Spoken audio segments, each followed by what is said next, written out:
TIFU by instinctively making a joke in physics class. Normal physics class, and just after our trials examinations. We were all trying to discuss our papers in the class while the lecturer was explaining to the few who personally asked her at the front desk. We had the choice to listen to her explanations or do our own studies to prepare ourselves for as examinations. I was too focused on my own mistakes, the first few parts of the papers. After some time, she was explaining a question which got the majority of the class. It was a cupboard supported by a nail which is against a wall. The following question was, how much weight can the cupboard support before it falls?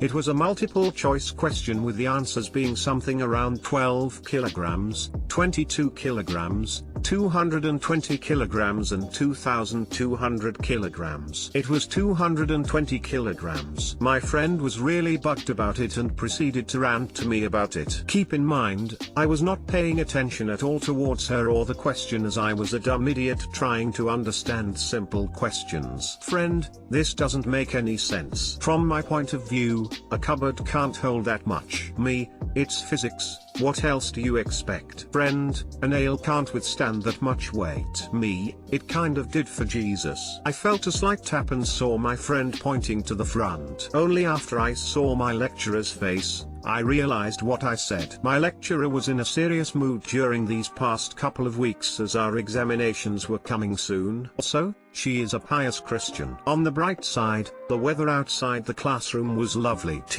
Doctor, a friend asked how a nail help a cupboard support a big weight. I said it did for Jesus. Lecturer heard and sent me out of class. Edit, accidentally typed he instead of she. So Jesus walks into a hotel, puts 3 nails on the counter, and says, "Can you put me up for the night?" What's the difference between Jesus and a picture of Jesus? You only need 1 nail to hang up the picture.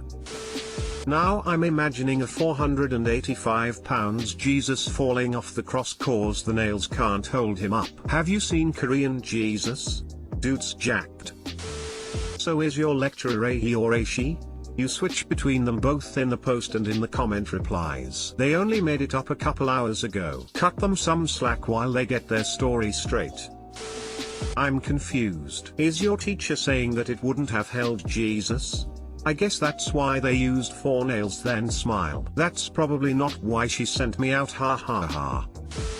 I kinda remember back when I was a laborer, in my younger years, that properly hammered in nails can actually hold a ridiculous amount of weight, like, over a ton, and it was pretty common knowledge amongst carpenters what could hold what. I would assume unless this was a very small nail, a physics teacher would know this, and sorta smell a rat. Thanks for the insight. I'll definitely tell this to my friend. Most of us just didn't expect the maximum weight to be that much at the time without relying on calculations.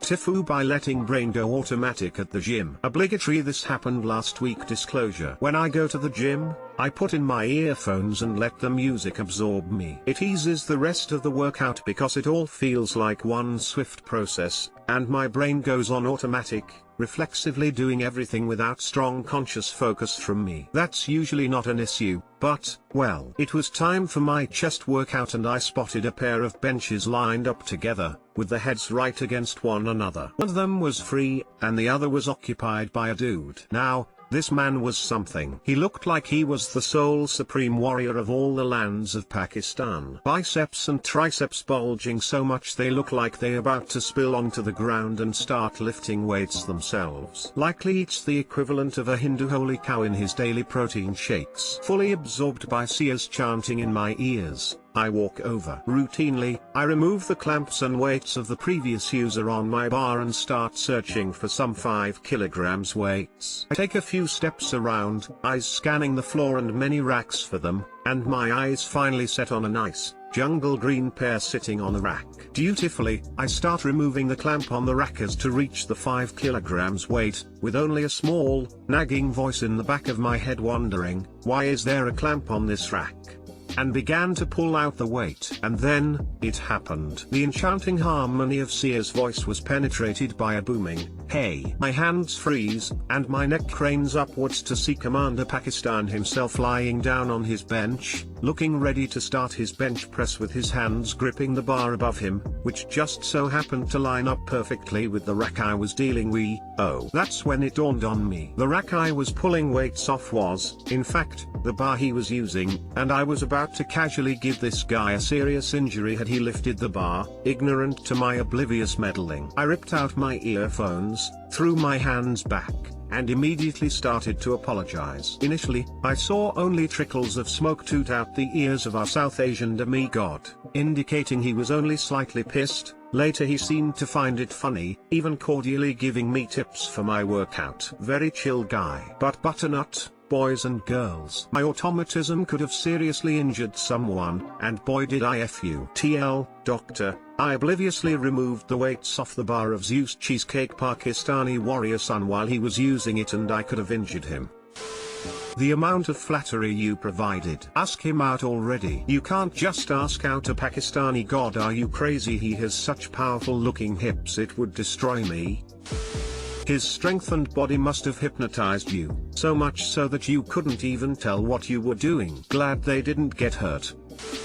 Had kind of the reverse happen to me. Here I was going on autopilot, however my choice of pump music to get my butternut going was some Eminem. I start putting on my light banana squat weights cause I suck at life by putting on a plate and a 25 on each side. So I assumed I get under the bar and hear a hey. Me being introverted freak the banana out and shakily take out my earbuds to see a friendly guy telling me I missed a 25 on one side. Wouldn't have killed me with such low weight, but still felt like an idiot. Glad the dude paid more attention than my sorry coconut did that day. He also tried to help me with form and gave me some variations to squats since I have a low ROM with my ankles.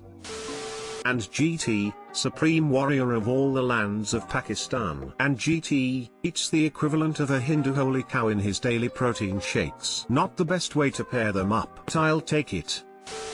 TIFU By escaping an escape room. A friend of a friend has apparently been into escape rooms for a while now, and finally decided to create his own as a Halloween party experience for his friends. Since I don't know him, and wouldn't realistically be coming to the party, I agreed to take part in a test along with 3 other random folks that had been gathered for the dry run. It ended up being a group of 4 people who totally didn't know each other at all, as opposed to any sort of cohesive group of friends or employees. Our host told us a ton of rules and guidelines. Don't break any thing, no answers are hidden on or in something you have to ruin in order to see it, and so on. He was going to stand inside the room with us, but was to be ignored as if he wasn't there. This was in case we needed any direction or if we started doing something against the rules. He wore a black mask and black clothing. Immediately at the start of the game, everyone got quiet and started looking around slowly. As I mentioned, no one knew each other, and it was really awkward. I didn't want to be the guy who's super excited to lead the group,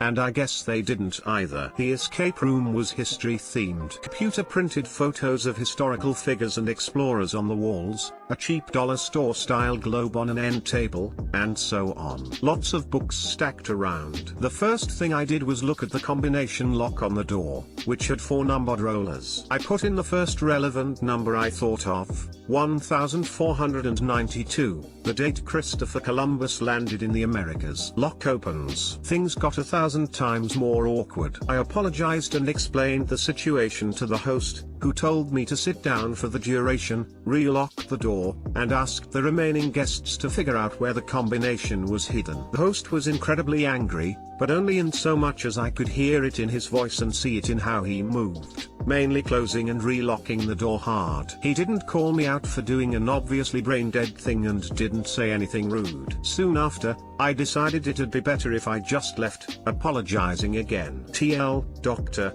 put the first thing that came to mind into a combination lock, ruined an escape room. Edit, was told secondhand that he is Mad I tried the lock right away instead of engaging with the puzzles at all. I can see how that can be considered as a keeny move, personally, but I appreciate everyone assuring me I didn't F you. I agree with you on principle I suppose, but I also can see how going directly for the lock was rude in a certain light. The escape room was intended to be easier than normal for the guests, the majority of whom haven't done one before. I know if that's legit or an excuse, of course. Thanks for all the positive responses.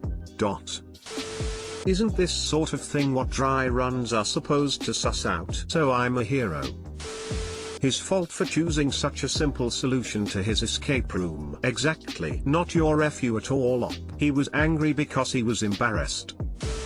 Haha, sounds like a poorly designed escape room. To be honest, I'd expect someone that's actually an escape room enthusiast to laugh about it, not be pissed off. Sounds like he one of the type that gets his ego way too tied up in their hobbies. Could have guessed this when Op said he dressed up in all black and a mask just to observe the dry run. He is clearly a very serious mastermind, you guys. I don't even know why you kept apologizing. An escape room isn't simply find a 4-digit number and you're out. I'd be laughing my coconut off if I was in your shoes. Reminds me of the first class trip of high school. It was meant so that students of grade 9 could meet others. It was a pretty fun weekend-long trip. I remember that for one activity, we were taken to a log cabin. There was a giant, very pretty, mural on the wall. The people there said that it was very old, with only one detail changed down the line that did not fit the era it was made in. We were challenged to find that one difference. I glanced over it and I saw a red flag. The Canadian flag. For those that don't know, the Canadian flag we all know is very new, so I knew that it didn't fit the era. So I almost instantly answered the Canadian flag, which was the right answer. I guess I ruined that activity because it was apparently supposed to take a long time. Most people probably never got to even think of a correct answer. You didn't ruin it. They are just sore losers about an easy answer, like Hop's friend of a friend.